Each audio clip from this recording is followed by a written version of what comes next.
घाइते बेपत्ता योद्धाहरू, हिजोको पूर्णकालीन साथीहरू, थुप्रै महिला साथीहरू, कमरेड कञ्चना लगायतका थुप्रै महिला साथीहरूले बेलकोट गढीको भूमिमा रगत बगाउनु भएको छ। यो परिवर्तन ल्याउनको निम्ति शहादत प्राप्त गर्नुहुने महान शहीदहरूप्रति र बेपत्ता योद्धाहरूप्रति म हार्दिक श्रद्धा सुमन व्यक्त गर्न चाहन्छु र आदरणीय महान शहीदका परिवार, बेपत्ताका परिवारजनहरू, पूर्णकालीन साथीहरू, घाइते अपाङ्गहरू सम्पूर्ण प्रति त्यो परिवर्तनको निमित्त आफ्नो ठाउँबाट योगदान गर्नुहुने उहाँहरू सबैप्रति हार्दिक सम्मान, अन्तर हृदयदेखि नै हार्दिक सम्मान व्यक्त गर्न चाहन्छु। र 115औं अन्तर्राष्ट्रिय श्रमिक महिला दिवसको कथा हामी यसलाई किन सम्झिरहेका छौँ भन्ने सन्दर्भमा मैले अलिकति विषय राख्दा उपयुक्त हुन्छ भन्ने मलाई लागेको छ। विश्वभरिका महिलाहरू, विशेषतः यो विदेशका जुन चाहिँ अमेरिकाको सिकागो सहरका महिलाहरू, त्यहाँ चाहिँ एउटा कपडा कारखानामा काम गर्ने महिलाहरूले यो 1857 सालतिरको कुरा, अहिले हामी 2025मा छौँ, त्यो 1857तिर चाहिँ त्यो अमेरिकाको सिकागो सहरका कपडा कारखानामा काम गर्ने महिलाहरूले, त्यहाँ चाहिँ श्रमिक महिलाहरूले पुरुषहरूले सरह नै ज्याला पाउनु पर्यो, समान कामको चाहिँ समान ज्याला पाउनु पर्यो र त्यसै गरी चाहिँ समान घन्टा पनि 8 घन्टा चाहिँ हुनु पर्यो। हामीले काम गर्ने समय चाहिँ सबैभरि 12 घन्टा 14 घन्टा जुन काममा लगाइरहने र पुरुषहरू सरह समान ज्याला नदिने त्यहाँको अन्यायको विरुद्धमा चाहिँ त्यहाँका महिलाहरूले आवाज उठाउनु भएको थियो। त्यो सङ्गठित रूपमा उहाँहरूले आवाज उठाउनु भयो, त्यहाँका श्रमिक महिला मजदुरहरूले आवाज उठाउनु भयो र त्यो उहाँहरूले सङ्घर्ष गर्नुभयो, त्यहाँ आन्दोलन भयो र समान 8 घन्टाको चाहिँ समय र समान कामको समान ज्यालाको निमित्त उहाँहरूले आन्दोलन गर्नुभयो, सङ्घर्ष गर्नुभयो र त्यो सङ्घर्षको प्रतिफलस्वरूप त्यहाँका महिलाहरूले चाहिँ समान कामको समान ज्याला, मजदुरहरूले पुरुष र महिलाले बराबरी ज्याला पाउने त्यो चाहिँ व्यवस्था, उहाँहरूको सङ्घर्षबाट त्यो अधिकार उहाँहरूले प्राप्त गर्नुभएको थियो। त्यसै गरी चाहिँ 8 घन्टा काममा लाउने र 8 घन्टाभन्दा बढी लगायो भने पुरुष सरह नै ओभर टाइम दिने चाहिँ व्यवस्थाको निम्ति उहाँहरू लड्नुभयो र त्यो आन्दोलनमा पनि उहाँहरूले सफलता प्राप्त गर्नुभयो। त्यसै गरी त्यो चाहिँ यो 8 मार्चकै दिन उहाँहरूले सङ्घर्ष गर्नुभएको थियो र त्यसै गरी चाहिँ भोट हाल्न पाउने, राजनीतिक अधिकार प्राप्त गर्न पाउने अधिकारको निमित्त पनि 1857 पछिका 8 मार्चहरूमा चाहिँ उहाँले 1866, त्यसै गरी 1877, 87, 97 गरेर उहाँले सङ्घर्ष गर्दै जानुभयो र राजनीतिक अधिकारहरू पनि उहाँले प्राप्त गर्न सफल हुनुभयो। यसै गरी यही सङ्घर्षको कारणले गर्दाखेरि 1907मा चाहिँ एउटा महिलाहरूको, विश्वभरिका महिलाहरूको चाहिँ प्रथम राष्ट्रिय सम्मेलन उहाँले गर्नुभएको थियो र त्यसपछि 1910मा त्यहाँ पनि 8 मार्चकै दिन पारेर उहाँले त्यो कार्यक्रम गर्नुभयो र 1910मा चाहिँ कोपनहेगन भन्ने सहरमा विश्वभरिकै महिलाहरू जम्मा भएर त्यहाँ चाहिँ अन्तर्राष्ट्रिय महिला सम्मेलन उहाँले गरेर यो 8 मार्च चाहिँ एउटा वीरताको, हाम्रा महिलाहरूले लडाईँ गरेर सङ्घर्ष गरेर आफ्नो अधिकारलाई स्थापित गरेको एउटा वीरताको दिनको रूपमा चाहिँ 8 मार्चलाई मनाउने भन्ने निर्णय चाहिँ त्यो 1910को कोपनहेगनको सम्मेलनले निर्णय गर्यो र यो अन्तर्राष्ट्रियभरि चाहिँ अन्तर्राष्ट्रिय श्रमिक महिला दिवस 8 मार्चलाई अन्तर्राष्ट्रिय श्रमिक महिला दिवसको रूपमा मनाउने 1910को महिलाहरूको अन्तर्राष्ट्रिय सम्मेलनबाट भएको निर्णय अनुसार हामीले 1911 देखिबाट चाहिँ यो 8 मार्चलाई विश्वभरि एउटा महिलाहरूको दिवसको रूपमा, महिलाहरूले विजय हासिल गरेको दिनको रूपमा चाहिँ मनाउन थालिएको हो। त्यसकारणले यसको एउटा हाम्रा महिला दिदीबहिनीहरूले आफ्नो अधिकारको निम्ति सङ्घर्ष गरेर चाहिँ विजय हासिल गरेको दिनको रूपमा चाहिँ यो 8 मार्चलाई हामीले स्मरण गर्ने गरेका छौँ, मनाउने गरेका छौँ र आज 1911 देखि आज 2025सम्म चाहिँ 115औं 8 मार्च चाहिँ हामी मनाइरहेका छौँ। यसकारणले यो दिवस हामीले यस अर्थमा मनायौँ र आज हाम्रा महिला, त्यो हाम्रो अधिकारको निम्ति सङ्घर्ष गर्ने हाम्रा ती अग्रज महिलाहरूको निमित्त हामी सबैले एकपल्ट ताली बजाएर उहाँहरूलाई सम्मान गर्नका निम्ति म अनुरोध गर्न चाहन्छु। र नेपालको सन्दर्भमा हामीले अहिले सुभद्रा कमरेडले पनि यहाँ राख्नुभयो, हामीले यसलाई कसरी मनाउँदै आएका छौँ भन्ने कुरा यसको चाहिँ हिस्ट्री थोरै राखिसक्नु भएको छ। म त्यतातिर धेरै जोड गर्दिनँ। नेपालमा मैले सामान्यत अधिकार हामीले प्राप्त गर्न सकेका थिएनौँ, आर्थिक अधिकार हामीले प्राप्त गर्न सकेका थिएनौँ, सांस्कृतिक रूपमा हामी महिलाहरूलाई धर्मको नाममा दमन गरिन्थ्यो। त्यसकारणले त्यसका विरुद्धमा हाम्रो महिला अग्रजहरूले पनि सङ्घर्ष गर्दै आउनुभयो। त्यो शासनका विरुद्धमा होस् वा योगमाया न्यौपानेको कुरा चाहिँ यहाँ गर्नुभएको थियो सुभद्रा कमरेडले।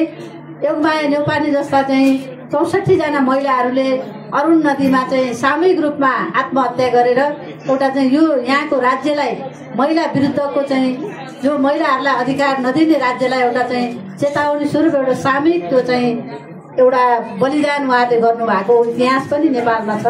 हामीले उहाँलाई पनि स्मरण गरिरहेका छौँ। त्यसै गरी राणा शासनको विरुद्धमा महिलाहरूले सङ्घर्ष गर्नुभयो होइन, पञ्चायतको विरुद्धमा सङ्घर्ष गर्नुभयो र अन्तिम कडीको रूपमा हामीले 2052 सालमा नेपालको त्योभन्दा अगाडि नेपालमा चाहिँ कतिवटा संविधानहरू बनेका थिए भने 4 सालमा नेपालमा संविधान बन्यो। त्यो संविधानले महिलाको अधिकारको कुरा केही पनि गरेन। 7 सालमा संविधान बन्यो। त्यो 7 सालमा बनेको संविधानले चाहिँ के एउटा मात्रै कुरा लेख्यो भने महिलाहरू चाहिँ भेदभाव गर्न मिल्दैन है, महिला र पुरुषलाई भनेर लेख्यो, तर व्यवहारमा चाहिँ भेदभाव भइराख्यो। त्यसपछि 15 सालमा एउटा संविधान बन्यो र त्यो 15 सालमा बनेको संविधानले पनि त्यही कुरा गर्यो, महिला र पुरुष भनेर भेदभाव गर्न पाइँदैन, लिङ्गको आधारमा भेदभाव गर्न पाइँदैन भन्यो। तर अन्याय चाहिँ भेदभाव चाहिँ गरिराख्यो, त्योसँग सम्बन्धित कानुन बनाएन। र 15 सालमा अर्को एउटा चाहिँ त्यतिखेरको चाहिँ थुप्रै महिला दिदीबहिनीहरूको सङ्घर्षको प्रतिफल हामीले भोट हाल्ने अधिकार प्राप्त गऱ्यौँ, नागरिकता पाउने अधिकार। 15 सालभन्दा अगाडि चाहिँ महिलाहरूलाई नागरिकता पनि दिने प्रचलन रहन्छ। नागरिकता दिने अधिकार चाहिँ हामीले प्राप्त गऱ्यौँ 15 सालको संविधानबाट। त्यसपछि 19 सालमा संविधान बन्यो र 19 सालको संविधानले पनि खासै त्यस्तो महिलाहरूको बारेमा कुरा गरेन। त्यतिखेरका पञ्च महिलाहरूले सङ्गठन खोल्न पाउने, पञ्चमा लागेका पञ्चायती व्यवस्थामा लागेका महिलाहरू चाहिँ सङ्गठित हुन पाउँछ भन्ने कुरा उल्लेख गर्यो र अरू कुराहरू चाहिँ त्यसलाई अरू महिलाहरूलाई सङ्गठन खोल्नेसम्म अधिकार त्यसले दिएन। त्यसपछि 47 सालमा संविधान बन्यो, जो पञ्चायत विरोधी अभियान पनि थियो। त्यतिखेर काङ्ग्रेस, एमाले र त्यतिखेरको राजा मिलेर एउटा संविधान बन्यो र त्यो संविधानले पनि तपाईँलाई यहाँ राख्नुपर्ने हुन्छ। त्यो कतिवटा संविधान थियो भने त्यो 5औं संविधान थियो नेपालको। 4 साल, 7 साल, 15 साल, 19 साल, 47 सालको 5औं संविधान थियो र त्यो 5औं संविधानमा पनि महिलाहरूको बारेमा चाहिँ खासै महिलाहरूलाई समानताको हक हुन्छ है भन्ने कुरा चाहिँ भन्यो। तर त्यसले चाहिँ अरू कुरा त्यो 47 सालको संविधानले पनि गरेन। जो काङ्ग्रेस र एमाले त्यो संविधानलाई नेपालकै उत्कृष्ट संविधान पनि भन्ने गर्थे, तर त्यो संविधानमा पनि महिलाहरूको अधिकारको विषयमा खासै कुरा त्यसले बोलेन। मात्र एउटा कुरा त्यसले समानताको हक हुन्छ भन्ने कुरा मात्रै बोल्यो है। र त्यसपछि 63 सालमा आएर माओवादीले हामीले 52 देखि 62 सम्म 10 वर्षको जनयुद्ध लड्यौँ र त्यो जनयुद्धले चाहिँ नेपालमा एउटा उथलपुथल सिर्जना गर्यो। तपाईँहरू यहाँ सबै जनयुद्धमा प्रत्यक्ष सहभागी हुने, आफन्त गुमाउने, श्रीमान गुमाउने, आफ्नो चाहिँ छोराछोरी गुमाउने धेरै साथीहरू यहाँ हुनुहुन्छ। प्रत्यक्ष भात पकाएर खुवाउने, दुःख गर्ने, त्यसलाई चाहिँ सहयोग गर्ने धेरै साथीहरू यहीँ सबैजना हुनुहुन्छ। त्यसकारण हामी त्यो बेर महिला आन्दोलनको हिसाबले चाहिँ 52 देखि 62 सालको जुन जनयुद्ध भयो त्यो जनयुद्धमा चाहिँ महिलाहरूले यति ठुलो एउटा चाहिँ बलिदान गर्नुभयो। त्यहाँ चाहिँ झन्डै 3500 जना महिलाहरूले शहादत प्राप्त गर्नुभएको छ। त्यसै गरी चाहिँ धेरै महिलाहरूले आफ्नो चाहिँ अब चाहिँ धेरै दुःख कष्टहरू उठाउनु भयो र हामीले हिजोको सामन्ती सत्ताका सबै चिजहरूलाई त्यतिखेर भत्कायौँ पनि। महिलाहरूले बन्दुक छुनु हुँदैन भन्थे, हामी बन्दुक बोकेरै हिँड्यौँ, पड्काएरै हिँड्यौँ होइन। त्यसपछि महिलाले हलो जोत्नु हुँदैन भन्थे, हामीले हलो जोतेर देखायौँ। महिलाहरूले चाहिँ केही पनि गर्न हुन्न भन्थे नि त। त्योभन्दा अगाडि त महिलाहरूले चाहिँ हामीले सामान्य सङ्गठनमा बस्ने, सङ्गठित हुने कुरा गर्दा नि पोथी बाँचेको भन्थे हामीलाई। त्यस कारणले गर्दाखेरि त्यो सबै कुरा जनयुद्ध त्यसलाई भत्कायो र महिला र पुरुषको बराबरी हो। यिनीहरू बराबरी हकदार हुन्छन् चाहिँ हरेक कुरामा यसले बराबरी हक पाउनुपर्छ भनेर हामीले सङ्घर्ष गऱ्यौँ, लडाइँ गऱ्यौँ र त्यसैको फलस्वरूप 63 सालमा शान्ति प्रक्रिया भइसकेपछि 63 सालमा अन्तरिम संविधान बन्यो नेपालमा। माओवादी सहितको अन्तरिम संविधान बन्यो र त्यो अन्तरिम संविधानले के गर्यो भने महिलाहरूलाई चाहिँ धेरै अधिकारहरू त्यो अन्तरिम संविधानले पनि दियो। समानताको हक दियो महिलाहरूलाई, पुरुष र महिलालाई भेदभाव गर्न मिल्दैन है भन्ने कुरा गर्यो। सम्पत्तिको समान मालिक हुन्छ, महिला र पुरुष बराबरी हो सम्पत्तिमा भन्ने कुरा त्यो संविधानले लेख्यो। एकैछिन है, हल्ला नगरिकन सुनिदिनु होला। मैले तपाईँले यो कुरा गाउँमा पनि भन्नुपर्ने हुनाले मैले यो कुरा दोहोऱ्याइरहेको छु है। त्यस कारणले अर्को कुरा मैले त्यो संविधानले के पनि लेख्थ्यो भने बच्चा पाउने कि नपाउने अथवा चाहिँ बच्चाको चाहिँ गर्भको त्यो चाहिँ प्रजननको हक चाहिँ महिलाहरूको हुन्छ भन्ने कुरा पनि गर्यो। सम्पत्तिमा दम्पतिको समान हकको कुरा गर्यो होइन। ६३ सालको संविधान महिलाहरूको आँखाले त्यो निकै राम्रो बनेको थियो अन्तरिम संविधान। र त्यसपछि संविधान सभाको चुनावपछि हामीले 72 सालमा अहिलेको संविधान जो 7औं संविधान हो है, ६३ मा ६ठौं संविधान बन्यो र अहिले चलि 72 सालमा बनेको संविधान नेपालको 7औं संविधान हो। र त्यो 7औं संविधानले चाहिँ के कुराहरू महिलाको विषयमा धेरै कुरा त्यसले लेख्यो। अहिलेको नेपालको इतिहासमा सबभन्दा उत्कृष्ट महिलाहरूको आँखाबाट सबभन्दा उत्कृष्ट संविधान चाहिँ 72 सालको संविधान बन्न गयो, जो माओवादी शहीद भएर लेखेको संविधान थियो। त्यसको मुख्य हक चाहिँ माओवादीको मुख्य हिस्सा चाहिँ माओवादीकै लडाईँको कारणले गर्दा, सङ्घर्षको कारणले गर्दाखेरि संविधानले राजनीतिक अधिकार दियो। 33% महिलाहरू चाहिँ सत्तामा प्रतिनिधि सभामा प्रतिनिधित्व गर्ने, राष्ट्रपति वा उपराष्ट्रपति मध्ये एउटा महिला हुने, अध्यक्ष वा उपाध्यक्ष पालिकाको अध्यक्ष वा उपाध्यक्ष मध्ये एउटा महिला हुने, त्यसै गरी प्रदेशको सभामुख वा उपसभामुख मध्ये एउटा अनिवार्य हुने महिला हुने, त्यसै गरी चाहिँ सङ्घको प्रतिनिधि सभाको सभामुख या उपसभामुख मध्ये एउटा महिला अनिवार्य हुने। अहिले इन्दिरा राणा उपसभामुख हुनुहुन्छ, त्यही व्यवस्था हुन्छ। त्यसै गरी राष्ट्रिय सभाको अध्यक्ष वा उपाध्यक्ष एकजना महिला अनिवार्य हुने। त्यसै गरी पालिकाको चाहिँ गाउँका कार्यपालिकामा चाहिँ 4जना महिला अनिवार्य हुने, नगरपालिकामा 5 अनिवार्य हुने, वडामा 1जना महिला एकजना दलित सहित अनिवार्य हुने। यो व्यवस्था चाहिँ अहिलेको चाहिँ संविधानले गर्यो, त्यो संविधानले नै गर्यो। त्यसै कारणले आज हामी चाहिँ प्रत्येक पालिकामा एकजना महिला प्रमुख या उपप्रमुख हुनुहुन्छ होइन। त्यसै गरी चाहिँ प्रत्येक वडामा चाहिँ 2जना महिला दलित महिला सहित हुनुहुन्छ होइन। यसरी यो संविधानले व्यवस्था गरिदियो, राजनीतिक अधिकार दियो। त्यसै गरी अर्को के दियो, हरेक क्षेत्रमा जागिरको क्षेत्रमा पनि महिलाको छुट्टै कोटा व्यवस्था गरिदियो। महिलाहरूलाई चाहिँ त्यहाँ समावेशी अनिवार्य महिलाहरू हुनुपर्ने, 3जना चाहिँ दरबन्दी छ भने 1जना महिला हुनुपर्ने व्यवस्था, समावेशीको आधारमा महिला, दलित, जनजाति, सीमान्तकृत, अपाङ्ग, अल्पसङ्ख्यक होइन, यिनीहरूलाई अनिवार्य व्यवस्था गरिदियो। समावेशी व्यवस्था, जातीय क्षेत्रीय उत्पीडनबाट आएकाहरूको व्यवस्था यसरी चाहिँ अहिलेको संविधानले त्यो व्यवस्था गरेको छ है। त्यसै गरी सम्पत्तिमा पनि पुरुष र महिलाको बराबरी हक लाग्ने व्यवस्था गरिदियो। अहिले पहिला कानुनमा थिएन यो कुरा, सम्पत्तिमा दम्पतिको समान हक भन्ने व्यवस्था गर्यो। पहिला त तेरो बाबुको के ल्याएको थियो र जान भन्ने चलन थियो नि त होइन। अब त्यो भन्न पाइँदैन। अब तपाईँले मुद्दा हाल्नुभयो भने तपाईँलाई चाहिँ पुरुषलाई मुद्दा लाग्छ। सम्पत्तिमा दम्पतिको समान हक, सम्पत्तिमा अंशको समान हक, छोरा र छोरी समान अंशियार हुने व्यवस्था, त्यो चाहिँ संविधान र कानुनले गर्यो। अहिले कार्यविधिले पनि गर्यो। त्यसै गरी आमाको नाममा नागरिकता होइन। पहिला त तपाईँले छोराछोरी तपाईँले जन्माउने, 9 महिनासम्म हामीले गर्भमा बोकेर जन्माउने, त्यसपछि त्यसलाई हुर्काउने, पालन पोषण गर्ने, जब 16 वर्षको हुन्छ नागरिकता लिन जान्छ, हाम्रो नामै नलेख्ने, आमाको हो त्यो नागरिकतामा नलेख्ने। तपाईँहरूको घरमा गएर अहिले नागरिकता हेर्नु होला भरे आमाको नाम लेखा हुँदैन त्यहाँ होइन। तर अहिले संविधानले त्यो व्यवस्था गरिदियो, वंशजको आधारमा के अरे चाहिँ नागरिकता दिने, आमाको नाममा नागरिकता दिने व्यवस्था अहिलेको संविधानले कानुनले गरेको छ। नत्र त हाम्रो पहिचानै थिएन, जन्माउने हामी, हुर्काउने हामी, तर आमाको हो त्यो पहिचान नै छैन होइन। यतिसम्मको अन्याय थियो। तर अहिलेको संविधानले, अहिलेको कानुनले त्यो अधिकार हामीलाई दिएको छ। अहिले हिजो 7वटा बिहा गर्ने मर्द हुन्थे, अहिले 2टा बिहा गर्ने चाहिँ नामर्द हुन्छन्, किनभने उनीहरूको बिहा दर्तै हुँदैन। अहिले बहुविवाह दर्ता हुँदैन। हिजो अहिले माधव दाइले भन्नुभयो हामीले जनयुद्धमा कुट्दै हिँड्यौँ, बहुविवाह गर्ने हामीलाई मुद्दा हाल्न पनि आउनुभयो, हामीले धेरै त्यो चाहिँ कारवाही पनि गऱ्यौँ। तर अहिले कानुनमा थिएन हिजो, अहिले चाहिँ कानुनमा त्यो व्यवस्था गरिदिएछ कि बहुविवाह दर्ता हुँदैन, एउटाभन्दा बिहा दर्ता हुँदैन। त्यो अहिले हाम्रो लडाइँको उपलब्धि हो। त्यो हामीले हिजो भनेको चाहिँ उपलब्धि हो यो आज होइन। अर्को चाहिँ हामीले जुन चाहिँ विषयहरू महिलाहरूलाई हिजो कुट्दा पनि कानुन लाग्दैन थियो, हिंसा गऱ्यो भने कानुन लाग्दैन थियो। श्रीमानले त कुटिहाल्छ नि, 1-2 लाठी सर बस्नुपर्छ त, कर्मै त्यस्तो, भाग्यै त्यस्तो, भाग्यमै यस्तो ल्याएर छ भनेर हामीले चित्त बुझाउनु पर्थ्यो। आज त्यसरी चित्त बुझाउनु पर्दैन। तपाईँहरूलाई कानुनले यति बलियो बनाइदिएको छ, तपाईँलाई कुट्टिँदा कुरै छोडिदिनुहोस्। तपाईँलाई नराम्रो आँखाले चाहिँ आँखा पल्टाएर हेऱ्यो भने नि मुद्दा हाल्नु हो भने लाग्छ। अहिले त्यति बलियो कानुन बनाइदिएको छ है। हिंसा त गर्नै पाइँदैन। हिंसा गर्ने मनसायले तपाईँतिर हेऱ्यो भने पनि कानुन लाग्छ अहिले, होइन? त्यस्तो खालको चाहिँ बलियो कानुन अहिले बनेको छ।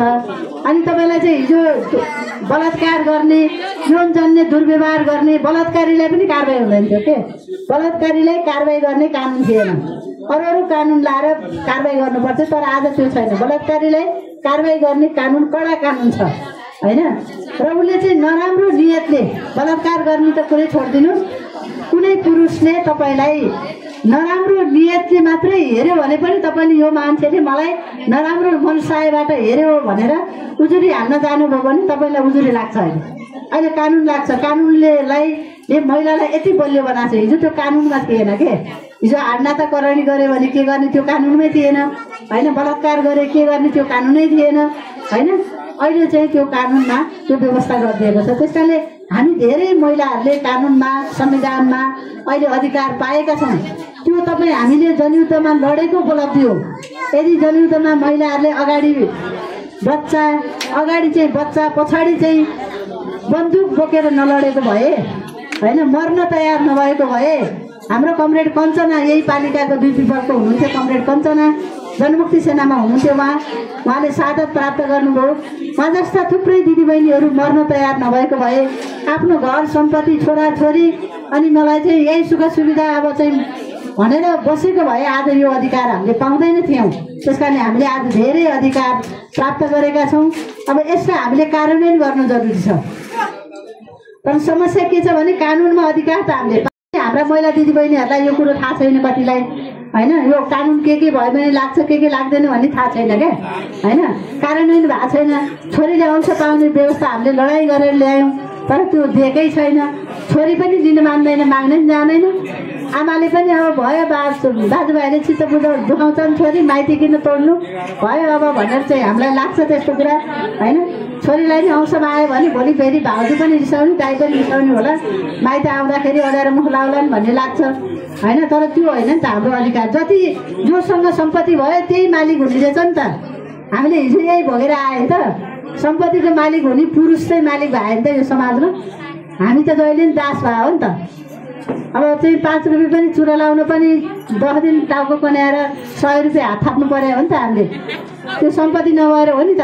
म अब तीर्थव्रत जान्छु अथवा मैले केही गर्छु भन्दा कुनै व्यवसाय, अहिले त कुनै व्यवसाय गर्छु बाख्रा पाल्छु भन्दा पनि चाहिँ तेरो छोरा यहाँ लिएर आएको पाल्छस्, मेरो घरको दाना खुवाएर, मेरो घरको अन्न खुवाएर तेरो पेवा भन्नेसम्म पनि थियो नि। सबै थोक हामीले गरिदिने, तर मालिक त हुने अहिले पनि छ।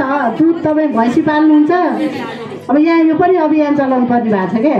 आखिर सम्पत्ति जोसँग छ त्यही मालिक हुने रहेछ नि त, होइन?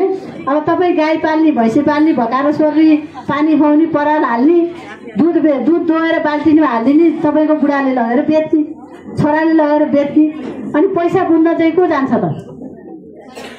तपाईँ जानुहुन्छ कि तपाईँको चाहिँ मालिक सम्पत्ति चाहिँ जानुहुन्छ त भन्दा त जाने सम्पत्ति ल्याउने त पुरुषै भयो क्या। अब त्यहाँ पनि अलिकति हस्तक्षेप गर्नु पर्यो।